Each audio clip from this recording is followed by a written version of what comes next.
Dice la palabra del Señor en la Reina Valera del 60, voy a leer 2 versiones, como es un solo versículo.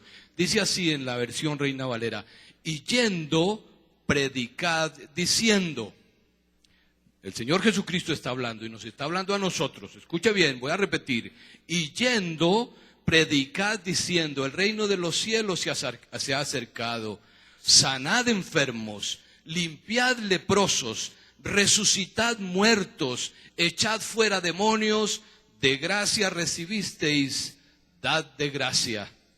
Y ahora me permito leer la versión Dios habla hoy. Vayan y anuncien que el reino de los cielos se ha acercado.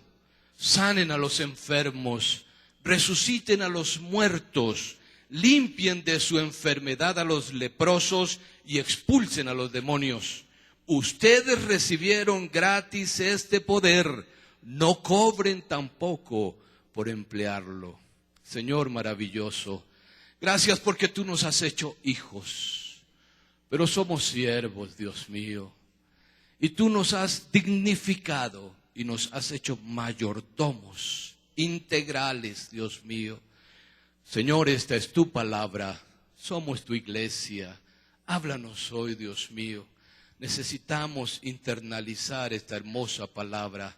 Necesitamos llevarla a nuestra mente y a nuestro corazón para tener una vida buena, una vida mejor aquí en la tierra y estar contigo por la eternidad allá en el cielo. Amén y amén.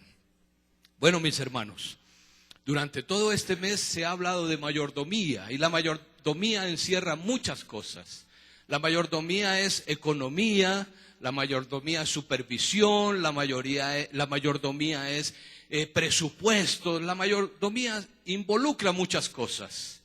Y se nos ha hablado en esos 2 hermosos mensajes que tuvimos hace 8 y 15 días acerca de cómo manejar nuestras cosas, cómo manejar lo que Dios nos dio en nuestra vida cotidiana.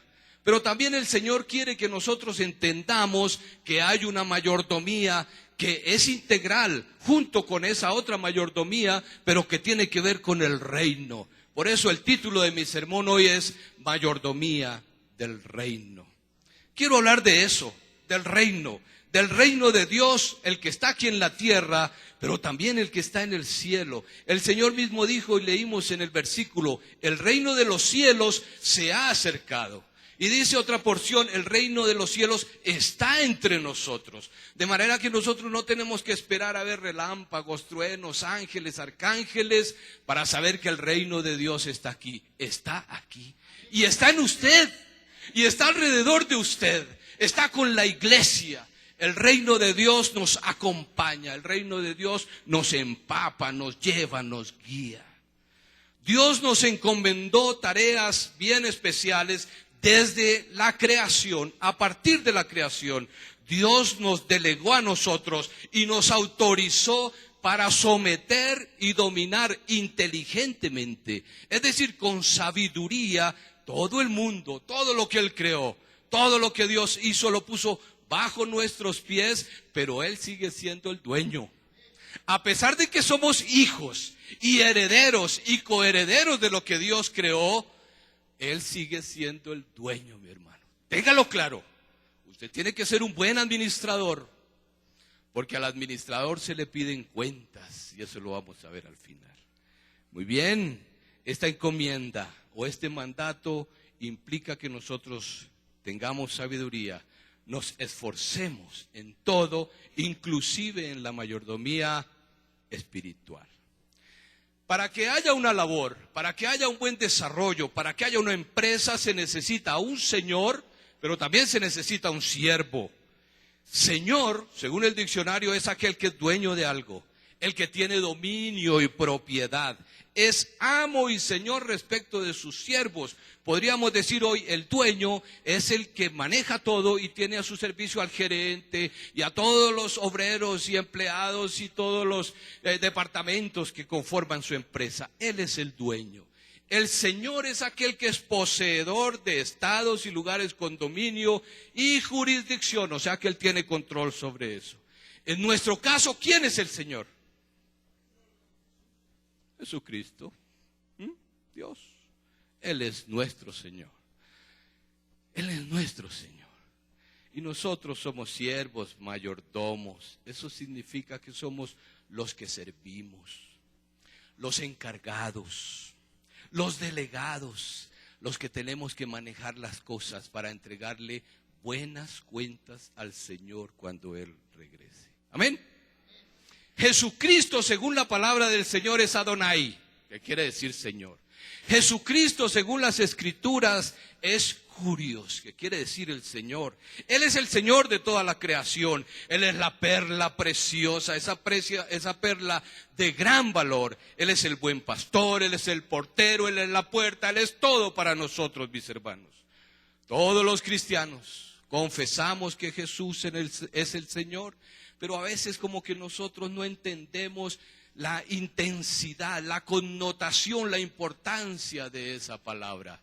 Si ya vimos que Él es el Señor de todo, nosotros a veces muy fácilmente le decimos: Señor, ayúdame, Señor, dame, Señor, necesito, Señor, esto, Señor, lo otro.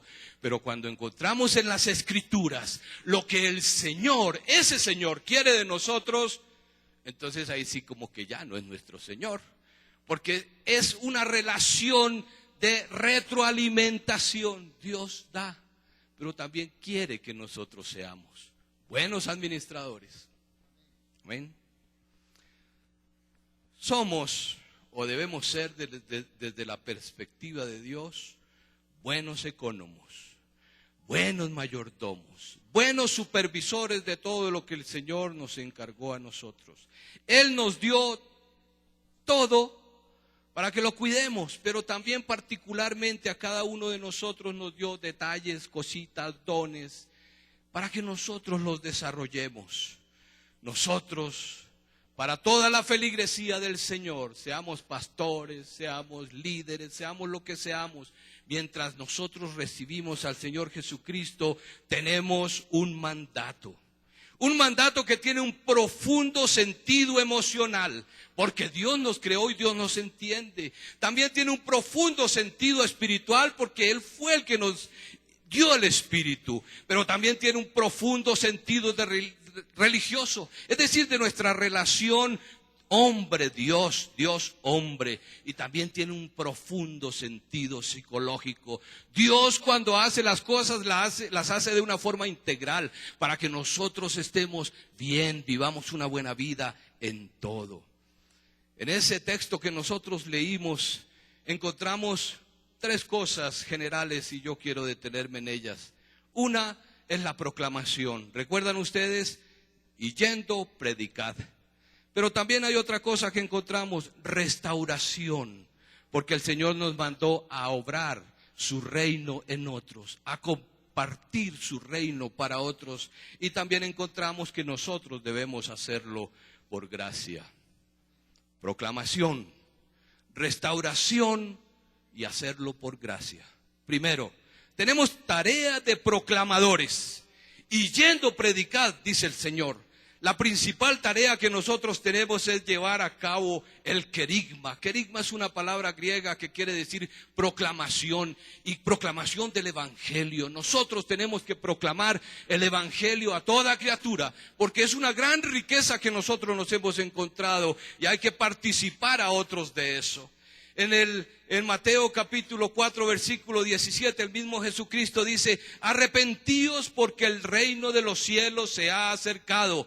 Nuestra labor de proclamación tiene que ser contarle a otro que se tienen que arrepentir porque Jesucristo murió por cada uno de nosotros, que tienen que entregar su vida al Señor, que tienen que vivir una vida buena, mejor, abundante, una vida rica, aún con tristezas, con dolores, con angustias, pero a nuestro lado está Jesucristo, el dueño de todo, el creador del universo, aquel que lo hizo a usted de una forma particular, especial. Lo hizo alto, bajito, gordo, flaquito, yo no sé, cada uno tenemos la impronta, la imagen de Dios en nosotros y somos creación de Él.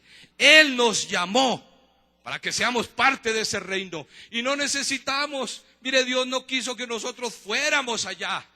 El hombre lo había intentado de muchas formas, pero no pudo. Jesucristo dijo, yo voy a ir allá y les voy a llevar mi reino para que, estando ellos en la tierra, participen del reino mío, del reino de Dios. Él vino a traerlo.